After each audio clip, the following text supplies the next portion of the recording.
అందుకే మాదిరికరంగా ఈ కుటుంబాన్ని దేవుడు నిలబెట్టాలని హృదయపూర్వకంగా నేను కోరుకుంటున్నాను. ఒక మూడు మాటలు చెప్పి నేను నా గ్రీటింగ్స్ ముగించాలని ఆశపడుతున్నాను.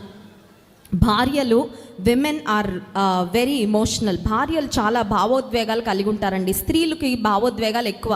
పురుషులకు కొన్నిసార్లు చికాకు అనిపించవచ్చు, ఏంటి మా ఆవిడ ఊరికి ఏడుస్తుందని. విమెన్ని దేవుడు అలా సృష్టించారు. భార్యకు, స్త్రీకి భావోద్వేగాలు ఎక్కువ. అందువలన స్త్రీ ఎక్కువగా ప్రేమించబడాలి అని కోరుకుంటుంది. ఆ ప్రేమ వ్యక్తపరచబడాలి అని స్త్రీ ఎక్కువగా కోరుకుంటుంది.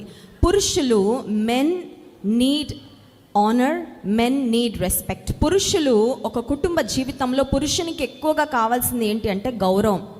ఏ కుటుంబంలో పురుషునికి గౌరవం ఉండదో ఆ కుటుంబం డెఫినెట్గా ఒక అన్హ్యాపీ ఫ్యామిలీగానే, ఒక ఆశీర్వాదకరం కాని కుటుంబంగానే మిగిలిపోతుంది.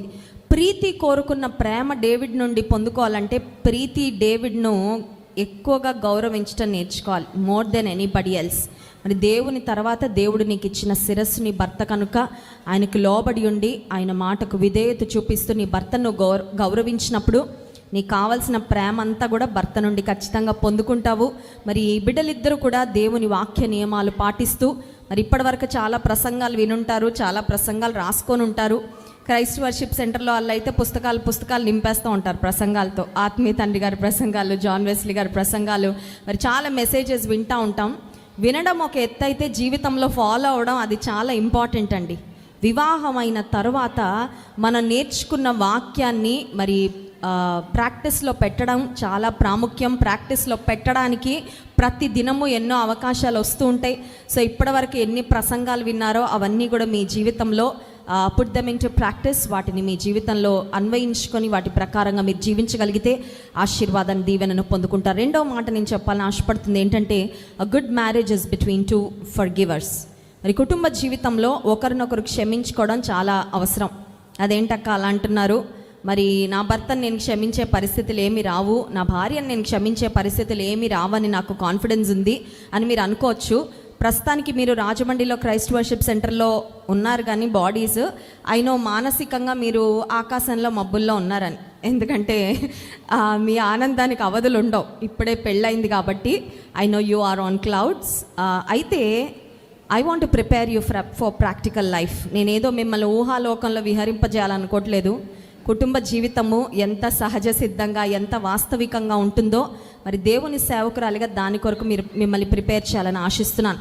డేవిడ్ ప్రీతిని ఎంత ప్రేమించినా మరి కొన్నిసార్లు కొన్ని సందర్భాల్లో ప్రీతి వల్ల నువ్వు డిసప్పాయింట్ అవ్వచ్చు. ప్రీతి డేవిడ్ని ఇప్పుడు ఎంత ప్రేమిస్తున్నా, ఎంత ప్రేమ తన మనసులో ఉన్నా భవిష్యత్తులో కొన్ని పరిస్థితుల్లో డేవిడ్ని బట్టి నువ్వు కొంచెము కృంగిపోయే పరిస్థితులు, డిసప్పాయింట్ అయ్యే పరిస్థితులు రావచ్చు. అలాంటప్పుడు జ్ఞాపకం పెట్టుకోవాల్సింది ఏంటంటే మరి ఒకరినొకరు క్షమించుకొని మర్చిపోయి ముందుకు వెళ్ళినప్పుడే కుటుంబ జీవితము ఆశీర్వాదకరంగా, దీవెనకరంగా సాగుతుంది. 1 కొరింథీ పత్రిక 13వ అధ్యాయంలో ప్రేమను గుర్చిన శ్రేష్టమైన లక్షణాలు ఉంటాయి. అందులో ఒక మాట ఉంటుంది, love does not keep a record of wrongs. ప్రేమ అంట దోషాలను కప్పుతుందంట.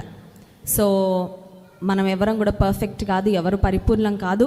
కుటుంబ జీవితంలో ఒకరిని బట్టి ఒకరికి ఒకవేళ నిరుత్సాహం కలగచ్చు, ఒకరిని బట్టి ఒకరు కొన్నిసార్లు నొప్పించుకునే పరిస్థితులు రావచ్చు. కానీ క్రీస్తు ప్రేమతో, క్రీస్తు మనసుతో ఒకరినొకరు క్షమించుకొని ముందుకు వెళ్ళినప్పుడు ఆ కుటుంబ జీవితం ఆశీర్వాదకరంగా, దీవెనకరంగా ఉంటుంది అనే మాటను కూడా నేను మీకు జ్ఞాపకం చేయాలని ఆశిస్తున్నాను. కుటుంబ జీవితంలో కొన్నిసార్లు సమస్యలు వస్తాయండి. ఏ కుటుంబం అయినా ఆకాశం నుండి ఊడిపడిన కుటుంబం ఏది ఉండదు. కాబట్టి క్రీస్తుని కలిగిన కుటుంబాల్లో, క్రీస్తు లేని కుటుంబాల్లో సమస్యలు వస్తాయి. అయితే క్రీస్తును కలిగిన కుటుంబాల్లో ప్రభు వద్దకు మనం వెళ్ళినప్పుడు ప్రతి సమస్యకు చాలా సులువుగా ఆయన పరిష్కారాన్ని ఇచ్చి ముందుకు నడిపిస్తారు. సో మీ జీవితంలో as much as you depend on each other, never forget to depend on God. మరి భార్యకు పెళ్ళైన తర్వాత ప్రతి అవసరతకు భర్త దగ్గరికే పరిగెడుతూ ఉంటుంది. That is how it should be. అలాగే ఉండాలి కూడా. అయితే దేవుని మీద ఆధారపడడం మాత్రం మర్చిపోకమ్మా. ఎందుకంటే మరి అన్ని పరిస్థితుల్లో మనకు అండగా మరి ఉండేది దేవుడే కనుక ప్రభు మీద ఆధారపడు. డేవిడ్ నీ జీవితంలో కూడా మరి కుటుంబంలో మీరు ఏ సమస్య, ఏ సవాళ్ళు, ఎలాంటి పరిస్థితి ఎదుర్కొన్నా మీ ఇద్దరు కలిసి మోకాళ్ళ మీదకు వెళ్ళినప్పుడు ప్రభు మీకు పరిష్కారం ఇచ్చి, విజయం ఇచ్చి ఆయన నామాన్ని మీ కుటుంబం ద్వారా అత్యధికంగా మహిమపరుచుకుంటారు. ఆ family that praise together stays together. కలిసి షాపింగ్కి వెళ్ళొచ్చు, కలిసి మరి ఎన్ని పనులైనా చేయొచ్చు భార్య భర్తలు, కానీ కలిసి ప్రార్థన చేయడం మర్చిపోవద్దు. ప్రార్థన మీ కుటుంబ జీవితాన్ని పటిష్టంగా ఉంచుతుంది అనే మాట జ్ఞాపకం పెట్టుకోండి. ఇంకొక మాట చెప్పి నేను ముగిస్తాను. Compliment and encourage each other. మరి ఒకరినొకరు మెచ్చుకోవాలండి. ఒకరినొకరు పాస్టర్ గారు అడిగారు కదా ఎలా కనబడుతుంది ప్రీతి అని అడిగితే కొంచెం మొహమాట పడ్డాడు కానీ చెప్పేశాడు. But that's okay. నీ భార్యకి బెస్ట్ కాంప్లిమెంట్స్ నీ నుంచే రావాలి. అర్థమవుతుందా David and Preeti? You are the one who's suppose to encourage your husband. నీ భర్తను ప్రోత్సహించవలసింది నువ్వే. జ్ఞాపకం పెట్టుకో.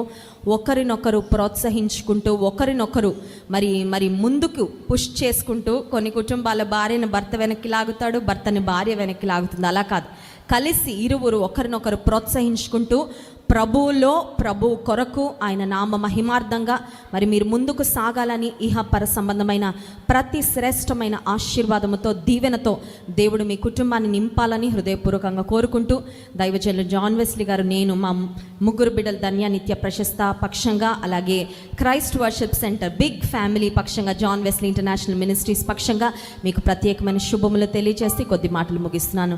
దేవుడు మిమ్మల్ని బహుగా దీవించును గాక. ఆమేన్.